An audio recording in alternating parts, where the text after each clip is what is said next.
Hey there guys, in this video I'm going to show you how you can find the best mining spot for rare ores in Crimson Desert. Now currently right now on my map, I'm very far away from the starting area. For example, right here you pretty much start at this point in Hernan and I just made my way all over here at the top, reaching over to Demenes and then went straight down right over to this location right here, right next to the Beard Tree Gorge and the Dry Wind Valley. Now, there isn't really a conventional way to get to this area because I'm pretty much just running around here just trying to find for locations. Now, if you are wondering to yourself, this is an incredibly worth journey to get here because thankfully there is an Abyss Nexus right next to you.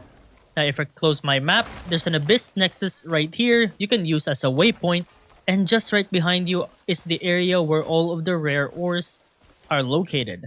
Now currently on the map, I can see all of the ores that are present inside. There is the Scolecite right here, the Epidote, some copper ore, some iron, there's even some garnet right here, and then some more copper ore.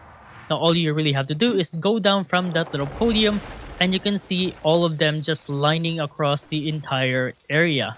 Just make sure to bring your pickaxe and you should be able to get all of these ores, and I believe that's also garnet right here.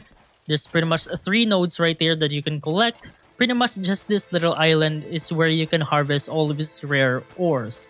And that's pretty much about it on how to find the best spot for mining rare ores in Crimson Desert.